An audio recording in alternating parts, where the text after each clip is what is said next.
And now we got to talk about the Lions because there's a lot of expectations. Some of the people who don't know if the Lions are amongst the top of the top in the NFL, hey, look, they give them an NFC North, yeah, an NFC, in the NFL, and they go right away to where those two coordinators. They don't even mention the injuries first. They believe, hey, look, they were 15-2. How can you talk about the injuries after what they did last year? But now they're losing the geniuses. You know, they propped up Dan Campbell apparently, right?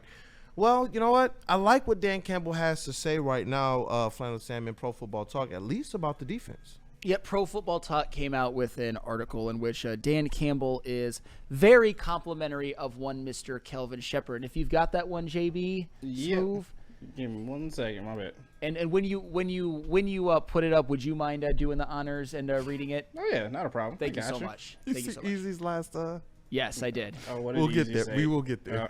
I don't mean to interrupt. It wasn't a super chat. I don't think. Yes, shout out It wasn't a Easy. super chat. All right, never mind. So from Pro Football Talk, it says Lions head coach Dan Campbell promoted Kelvin Shepherd from linebackers coach to defensive coordinator this offseason, and Campbell says he's been very pleased with the progress he's seeing. Campbell said the Lions are probably more up to speed defensively than offensively, and that Shepherd has all the players and coaches on board with how he's running the defense.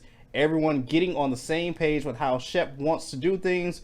We're cooking pretty good right now, Campbell said. The Lions lost defensive coordinator Aaron Glen after the seasons when he became head coach of the Jets, and that's a significant loss considering how well Glen did the job in Detroit. But Shepherd was an assistant under Glen for all 4 of his years as the Lions defensive coordinator, and now he's stepping in and taking over the job. Campbell thinks Shepherd is more than ready. You know what? What I love about this is that Dan Campbell is giving the stamp of approval. That, to me, is what makes me excited. We know that Kelvin Shepherd isn't somebody coming from the outside. We know that when the Lions did identify him, it was both from what he was internally here already as the Lions, but also the pedigree and the reputation he built up among some of the league's best coaches and players, that guy is a future coach. And I do believe that the trajectory for Kelvin Shepherd is going to be eventual head coach, but there are steps to this thing. And to see Dan Campbell saying that, you know what, the guys are getting it, where I believe it's more important for the defensive side of the ball right now to mesh with Kelvin Shepherd and what he's trying to do than it is on the offensive side of the ball, where I think you have a lot more cohesion over there, even with a Frank Ragnow who's retiring. And so when I look at this thing, it does excite me. We looked at last year, this team, where the defense was ahead of the offense. And what did it do? It helped them overcome some things. That to me is where I'm like, you know what? This is what you want to hear. This is the side of the ball where you had your questions about defense, about injuries, about is a secondary enough? What about those linebackers? Do we have enough at the pass rush? That's where, when you talk about questions on the offensive side, if Frank Ragnow didn't retire, we're just really talking about how can we make this side of the ball even that much more elite. And realistically, with them retiring, when we talk about the offense, it's still just that. With the defense, we had some questions, but hearing this from a guy, from Dan Campbell himself, it makes me that much more confident in what Kelvin Shepherd is going to be as a defensive coordinator. And absolutely. And shout out to Ed O'Neill for the super chat. Gibbs, offensive player of the year. Hutch, defensive player of the year. Lions 2 seed, hook in my vein. You know what? That's all on the table. I'll hook that in my vein as well. Abs. And like I said, that's not crazy talk. That's not slappy talk. Hutch is one of the favorites. I'd imagine Gibbs is one of the favorites for offensive player of the year. Yep, and Justin just confirmed that. Fourth, yeah, and wow. Hutch what, first, second, third, something like that. At top 5. Yeah, both top 5 in terms of I feel like if you're a Lions fan, you just parlay that just because. Why not? These guys are going to have a great opportunity. But at least go ahead and lay it 1-1. Yeah, me and Sean both got $10 on Jamison Williams to win Offensive Player of the Year at plus 30,000. I still would pay out like $2,000 each. Man, I saw some of the beat reporters were saying rumors. Jamison Williams extension with the Lions. I still think that's lighting your money on fire, but it's just $10. I mean, hey, hater. There's a chance. There's a path. That's all that matters. There's a path. We'll see how much he's involved in the run game, because I think that's ultimately the path. But no, when it comes to this defense, I think that, and don't get me wrong, if there was somebody out there who had more experience as a DC and was a better fit for the Lions job, I'm not saying that I would have been pissed if they would have hired him, but my point is with this is that I don't this is the advantage to me of hiring somebody in-house, somebody who's worked with the linebacker group, somebody who's got very close on hands-on experience with a lot of these players. Somebody Some of who those you important trained players. to be a DC. Yes, somebody who trained to be a DC. And I think this is the advantage too. And this is why I think the defense may be more well set up to be better in terms of being well coached and learned in terms of all of the schemes than even the offense. Because John Morton, he was here in 2022, and he does deserve some credit for the offense really taking off with Jared Goff and Amon-Ra St. Brown and 1,000-yard rusher in Jamal Williams, the offensive line really gelling. But he also hasn't been here the last 2 years for the 2 Lions playoff runs. So it might be a little bit of a slower start for the offense in terms of implementing things and the verbiage, the schemes and whatnot. But Kelvin Shepherd, this just shows me that he's sharp.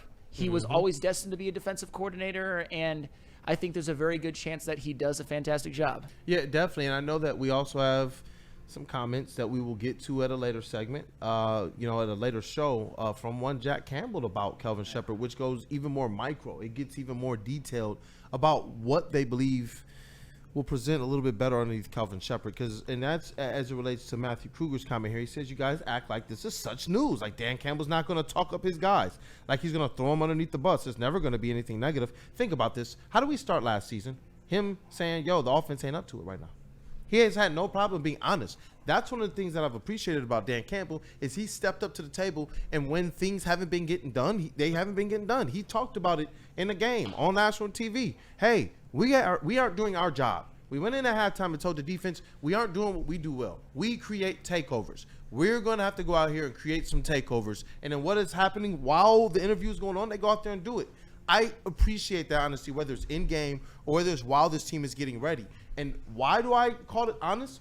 Because not only did he state what the issue was, he diagnosed it and stated when it would get better with the offense to start the season. And now we're sitting here right now, and it's the details that he stated that I appreciate from Dan Campbell. And it's that they're more sped up defensively than the offense right now. Everyone is getting on the same page with how Shep wants to do things. We're cooking pretty good right now. This isn't him just saying, Kelvin Shepard's just doing he's a good coach. That's not him. He's going into detail about the fact that this team has to. We talked about it. What is one of the top things that they have to get over the hump or the hurdle of with a new coordinator? It is these things as it relates to the communication, the language, and how this coach likes to play things. If they're getting that done right now, and that Dan Campbell believes that they're ahead of schedule, I don't think that Dan Campbell would sit up there and say that they're ahead of schedule if they weren't. He's been honest throughout this tenure, and that's why I do believe it is noteworthy and newsworthy when everybody else out there is saying that these coordinators are the reasons why the Detroit Lions are no longer among the elite of the NFC even, let alone the NFL. Well, and that's why it's noteworthy because as you said, Kool-Aid, they're more up to speed defensively than offensively. It's not just we love our coordinators and they're both doing a great job. Dan Campbell was very specific in how he worded it. And bingo. Yes, and even though that spoke to me. Yes. Thank you. And even though Frank Ragnow, if Frank Ragnow just didn't have all of that attrition and wear and tear on his body and you could count on him this year to play, I would have said that it's definitely 1,000% more important for the defense to be more up to speed than the offense. But even with Frank Ragnow's retirement, and by the way, Frank Ragnow owes the Lions nothing. Love for Frank Ragnow. It's just an unfortunate situation. His body betrayed him. However, back to the point. When it comes to the defense, I'm not going to say that you have a lot of uncertainty, but you're going to start the season without Aleem McNeil and Malcolm Rodriguez. Tyleek Williams is going to probably be expected to play heavy snaps as a rookie.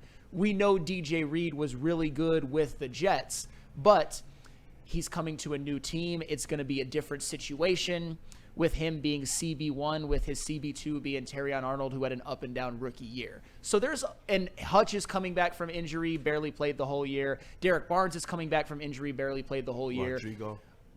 Marcus Davenport is coming back from injury, barely played the whole year. I already mentioned Rodrigo and Aleem, who aren't going to be playing to start the year. And I'm not saying that to be doom and gloom. I'm just giving the context of, wouldn't it be nice if the defense got more up to speed faster in terms of being well coached? Isn't it still more important that they get up to speed faster than the offense, even with Frank Ragnow's retirement? Because the defense, I think, is still where there's more uncertainty. with the example of Hutch, I don't expect him to have any ill effects from injury at all. However, I can't guarantee it. And we don't know what we're going to get from Marcus Davenport. We don't necessarily know what we're going to get from Barnes.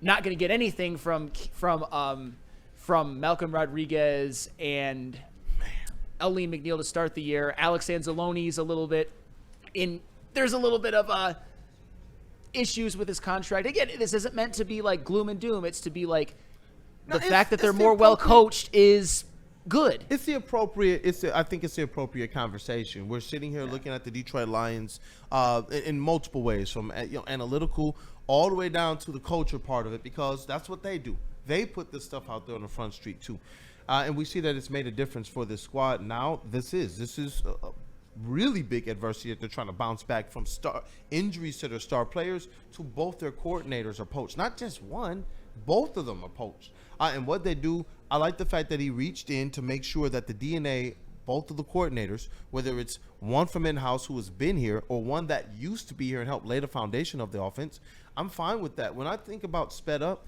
I don't think that Dan Campbell, when he's saying that the defense is a little bit more sped up than the offense, I think that he just means rhythm, timing, and some of those things with the offense can only realistically be figured out through games. And that's what we saw. And that's where Dan Campbell last year was able to say, hey, look, this team is going to get right offensively around week 5 or week 6. And when you looked at the tape, it wasn't that the calls weren't there. It wasn't that they were confused. It was the fact that this team just didn't have their timing and their chemistry and their rhythm down. And as soon as it hit, and mind you, they were still putting up some pretty good numbers during that stretch, but when it hit, they started bludgeoning teams BTA. Why? I do believe that Ben Johnson deserves a lot of credit for that. But I do believe that this is the core offense, and people both locally and nationally have said this is Dan Campbell's offense that he's gotten from some of his predecessors, some of the people that he learned from prior. So that's where I'm confident. Now you're bringing in John Morton, who helped lay this groundwork. Why? Because this offense, man. Jared Goff was top 5 MVP, and there's some people who believe that that's more due to Ben Johnson. But you look at all the steps forward that these players took on this team, and just how reliable Amon-Ra St. Brown continues to be.